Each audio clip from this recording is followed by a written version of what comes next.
And obviously, we got one person headed towards maybe the far backside. That looks like Boomerang's cliff towards that section. So obviously, that aggression for some of these players, especially those ACOs, are probably going to start off super strong here as we're going to lock in for our first game here as we see JDG's verse. It's like we're going to go for the reset here. Everybody was playing top really well in their first week here. So it's going to be interesting to see where people really get a chance to lock in here. But for those ACOS players here, I mean, they are going to be the odd ones out here, knowing that they don't have that heal advantage like everybody else is going to be doing. But look, we're going to see if they really do create some type of advantage here for a second, as we do see the first fight potentially might start to break out here between Action and AS here. It looks like Action doesn't really want any smoke currently here, as he's scare rushing, waiting for him to potentially push in here, but he realizes he doesn't want to. Juck's all the way around as well, as AS is also going to be nearby as well. No real fighting happening, just everybody just kind of dancing back and forth, seeing who's really going to take the first strike here, knowing that once that first strike happens, everybody kind of dog piles after that. It's usually what happens in the first one, but no one wants to risk the first one. It looks like Akame might be the one who actually is going to be susceptible to that because he had no shield. Finds the gray shield swap here. Looks like he's going to be able to go at least towards the scale rush on the other side here. Might be able to pick up his blue, maybe going for the reset here, but decides not to. Going for the scale rush here, waiting for the opportunity to strike, but it doesn't look like they are. It looks like T225 trying to see if he can close in this gap here on Arado. It looks like he wants this fight. Nice holds, trying to see if he can pop it with the shield, but the staff. We're trying to see if he can create some damage here, but it's not going to be enough as T225 misses on both. But he's not going to miss out on that next one here. Nice defense coming in from Arano, but 2v1 is not looking good, as he's going to need to back out here, create some space.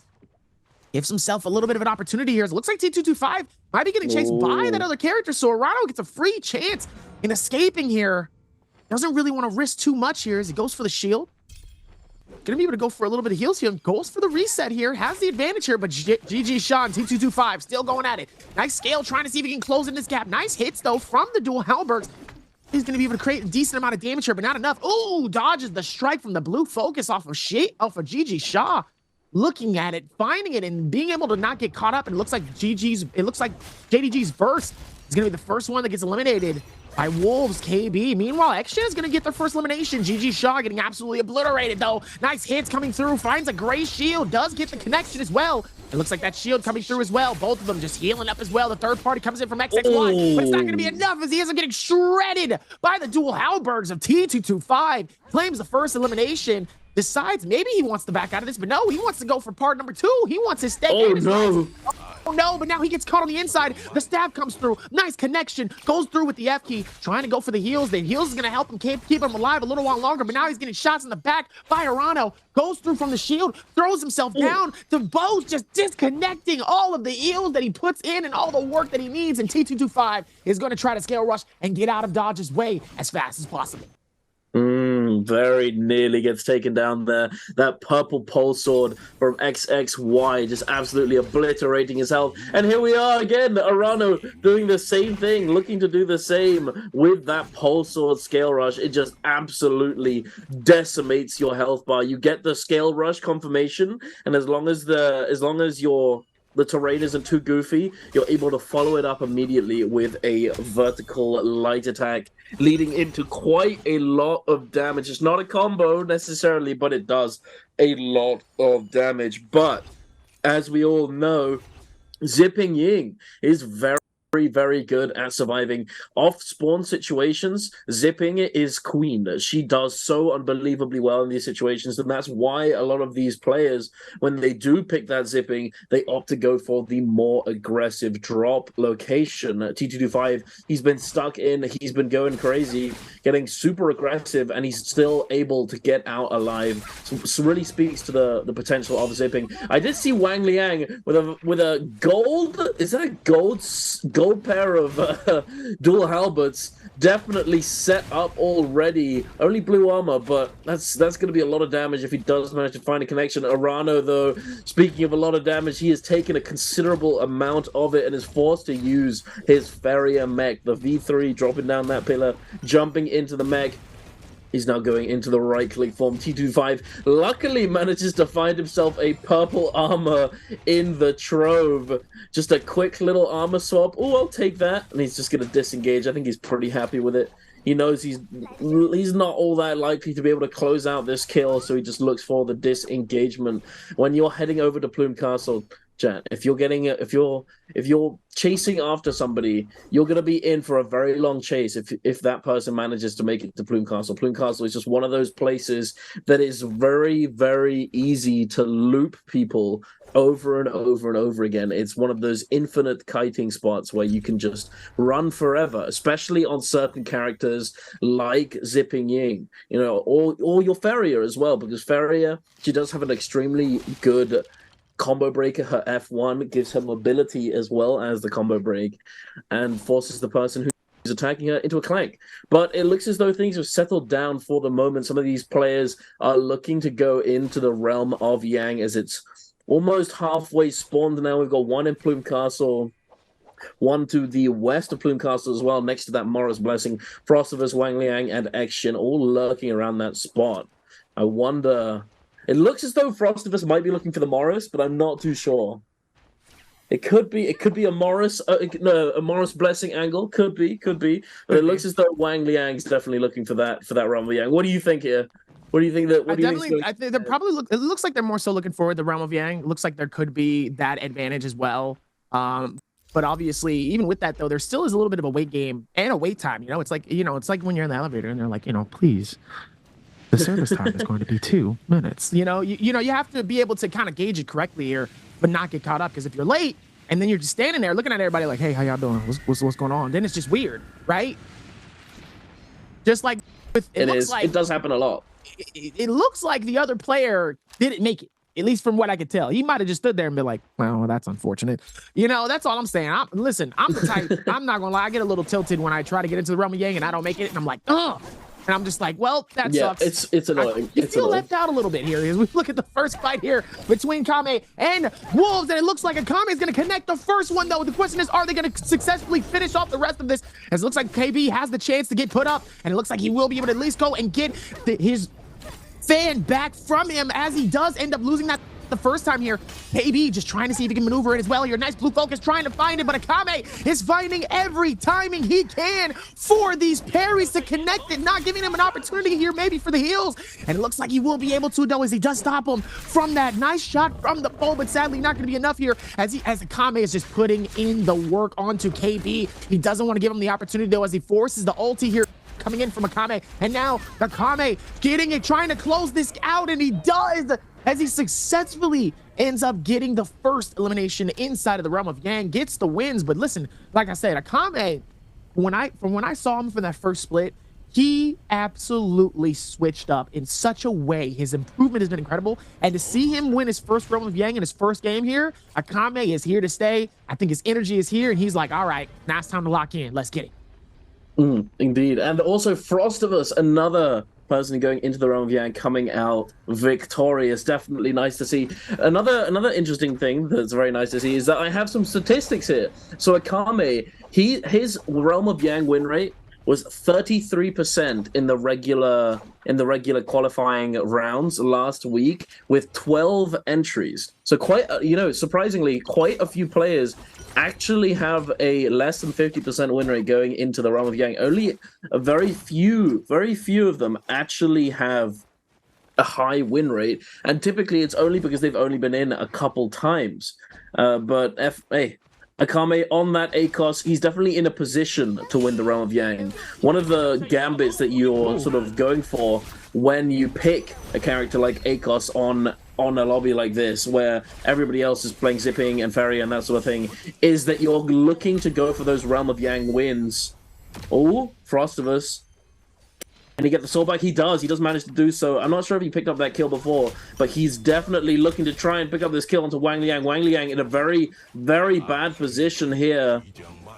He's trying to make it out alive. He only has 25% of his ultimate to work with, but he's not able to do anything about it. Unfortunately, he does get lobbied by everybody in the vicinity. XXY coming in, trying to steal that kill away, but wasn't able to do so. Frostivus up to 3 eliminations now, but he does get taken down by JDG Verse. But hey, it's no problem. He does have that Vermilion Bird's Might. So did Wang Liang. They're able to come back to life, no problem. Although they are giving a kill over to somebody else, they're bound to be happy with what they managed to do with the buff while they had it. But heading on over to Bowder, X-Shin, and JLAS.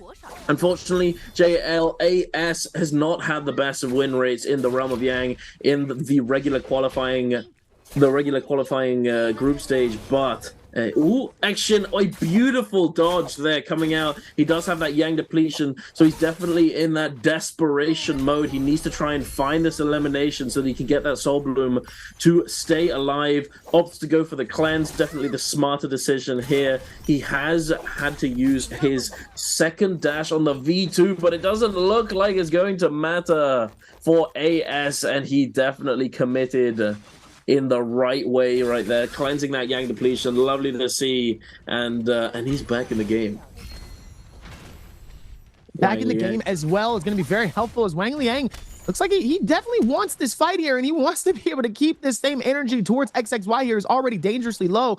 Wang Liang not afraid at all to try to fight this out here. And it looks like the dagger just trying to just get him away little by little, but Wang is going to catch up to him, catches the elimination in XXY. Out of this game number one, Wang Liang finding the advantage here and just giving himself a little bit more time to close in that gap as he's successfully able to do that. More and more as we look back here on the replays here on how Wang Liang was actually able to win that Realm of Yang the first time. X-Jin ends up popping open the first ulti here, ends up stopping him midst between before he ends up getting frozen, and then he's able to catch him inside of the stun here, uses it to his advantage. Beautiful dodge strike towards it. Obviously the freeze just able to slow down time just a little while longer. Oh, nice hit just to be able to connect it here, but it's not enough here as Wang Liang just able to put in a little bit more damage. Nice little bit of a stun here, trying to connect it, and he was able to successfully make it happen. Almost kind of fumbled, not gonna lie. Almost. Yeah, it wasn't looking too hot at first. Good to see as well, considering his Realm of Yang win rate being less than 20%. Let's just say that. And he comes out on top. Maybe he's changed it up this week. He is running the Tessa as well. Tessa, we all know, is a very strong, somewhat reliable character. If you're able to get that charm onto your opponent, usually the best way is to get that uppercut and get that charm, securing the confirmation, and then to try and play around your lantern so that you can come out and just absolutely obliterate someone's health bar while they're stunned up.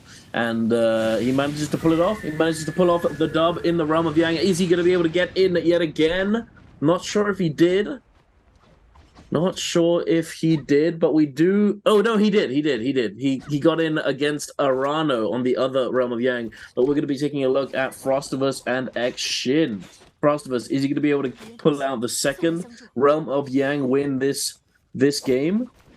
X-Shin playing that aerial game. Frostivus tries to deny the heal, but perhaps it was a bit over aggressive. He does eat a lot of damage, but he's managed to equalize it somewhat. He's sending those blues. He's got that cavalry bloom. The amount of pressure, the crouch that was beautifully done by Frostivus, crouching under the blue focus. Beautifully done. X-Shin getting caught again, but buffering his ultimate. Sending it out. Frostivus having to use his own, but he gets frozen. It looks as though it might be cooked, unless he drops it. Does he drop it? No, he does not. X-Shin does not drop those combos, ladies and gentlemen. Frostivus, unfortunately, he does get frozen through his F1 activation. V2 Justina is one of those abilities that can freeze you through a lot of different things, and it can be very, very strong. However, you only get 2 dashes, so you have to make them count. It looks as though these two might be out for the count unless he manages to finish him off. No, he manages to finish him off. Arano, playing the farrier, manages to stall for an incredibly long amount of time, taking it down to the wire, but Wang Liang coming out on top. Going up to 4 eliminations. Very nicely done. Very well strumped out here, as Wang Liang is going to end up getting that white tiger. It's like it's going to be a very, very decent advantage for him here, as we're looking at Frostivus here, who has 3 eliminations deep so far here into this game. Top 3 between X-Shin and Wang Liang. X-Shin with 4 eliminations, signing up with Wang as well here. It looks like he finds his next person here. It's going to be JDG's Verse. Who Verse actually ends up getting an elimination as well here into this fight. The question is who's going to connect first, and it looks like Frost will be the first one here. So he slides down, trying to see if they can connect the blue strike here. Not going to be able to do enough of that. But the parry is going to be able to stop the stun. Forces the ulti to come out. Drops the totem just to stop the movement away. And it forces Frostivus to try to see if he can back out of this fight here. Doesn't want to fully connect this and doesn't want to get caught up by the Rocketeer. As Frostivus is going to be able to go towards the scale of the wall here. Making it harder for Verse to be able to potentially hit his shots. But it looks like Frostivus wants the smoke. He still wants to try to connect this, and the Rocket's going to slowly ricochet. Slams down all the way, hits the Rocket as well here. Time Strike, trying to see if he can not get caught up again into this. It looks like Frostivus wants to fight this, even though it is a disadvantage into this fight here. It looks like he's going to get striked again. He does have... But Frostivus does have a shot here. And he catches him. That's true. He's still going to be able to try to see if he can capture it as well with the fan, as it looks like the grapple's going to be able to go away. Verse wants this. He's going to try to back out. Frostivus steady connecting, trying to see if he can catch up. The musket almost being able to hit Frostivus, but misses out. And it looks like here comes the first strike. Nice kick towards the connection. Oh, beautiful parry as Frostivus is going to use that and absolutely destroy the health of Verse here. Waiting for the opportunity to see if maybe he's going to push in for another blue focus. Waiting for the parry opportunity, but it's not going to be enough here. As it looks like he goes for the next one here, finds the gray shield swap, but just like that, the gray shield is gone. Dangerously low, finds another gray. Absolutely. How did you find two? Huh? I didn't think there were two there. I thought it was just one. Meanwhile, he's able to find a second.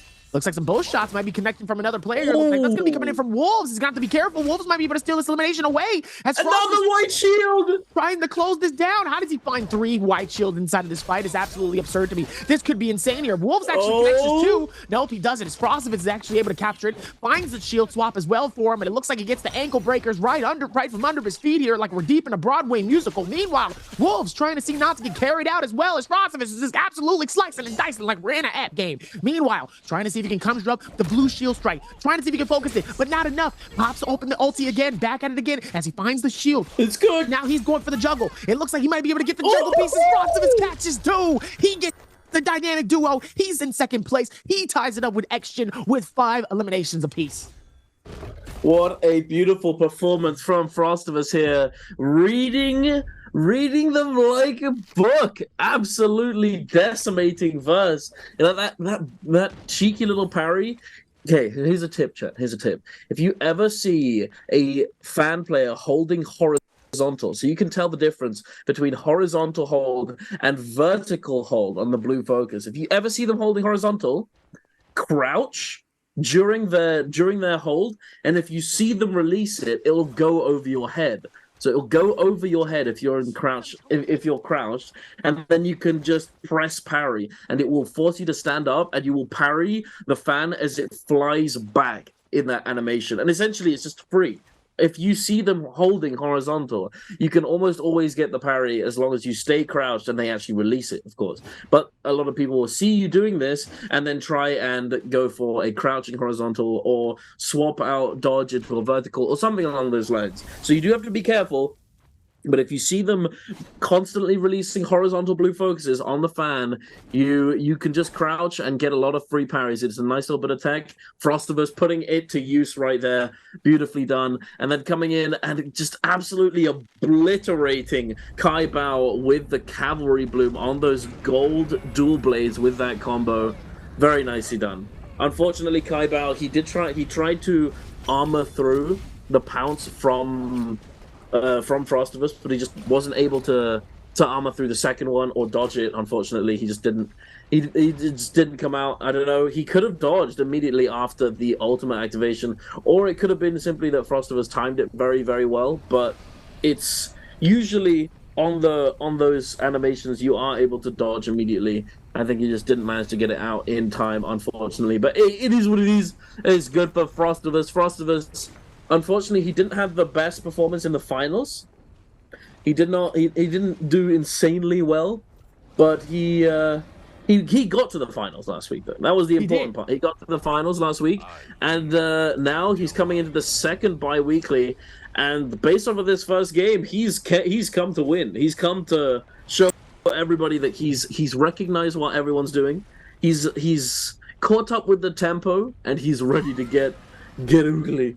But we're gonna have to wait and see. It looks as though everybody's waiting to see what happens in this game, though. Everyone's slowed down quite a lot. The realm of Yang, the Yang depletion situation has been alleviated. Frostivus managing to find that Soul Bloom. So there's not all that much action to be seen, unfortunately. What do you think these players are going to be looking to do going into this endgame derby?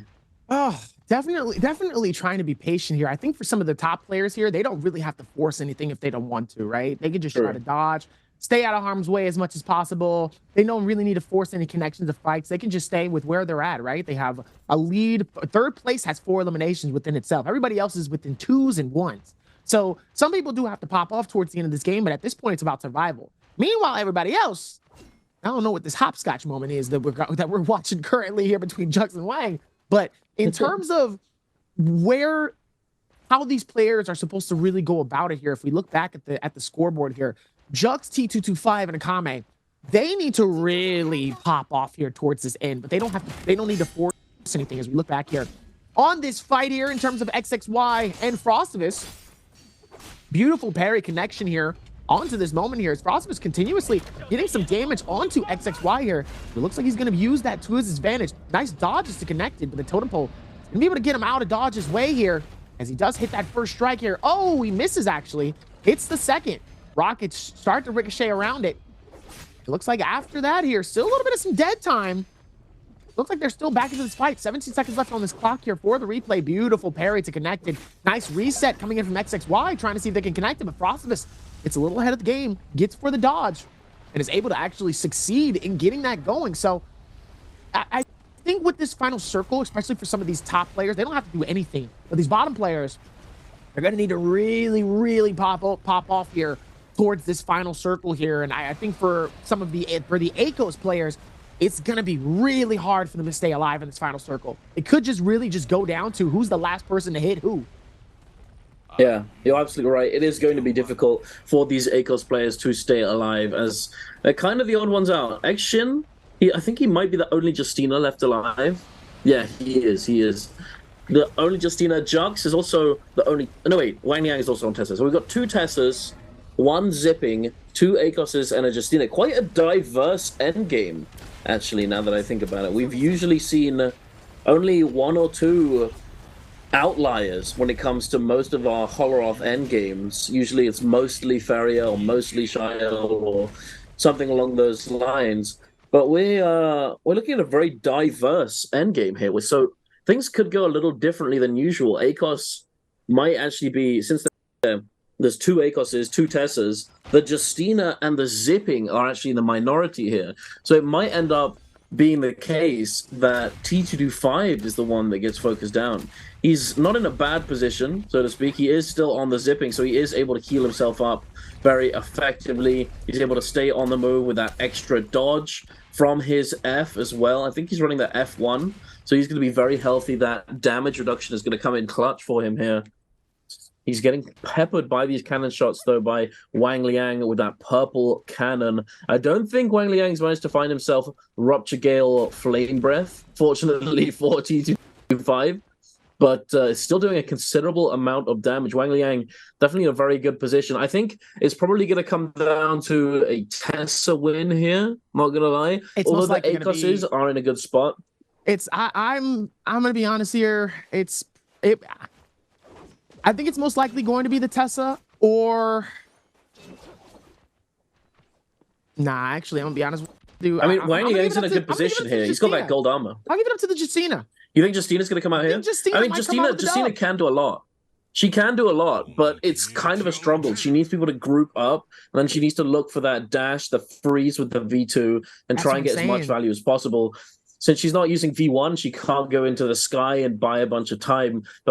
So she has to be aggressive with the V2. But the good thing for him here, though, is that he's completely isolated on the other side of the zone at the moment. He's not being pressured whatsoever. And Justina is the kind of character that once her F has been forced out, she kind of needs to use that ultimate if she continues to get pressured. So I'm surprised that she's not receiving that much pressure from the rest of the lobby. Most of these players are looking to try and pressure T225 on the Zipping or just generally control this terrain over here. But it looks as though that might be changing very shortly.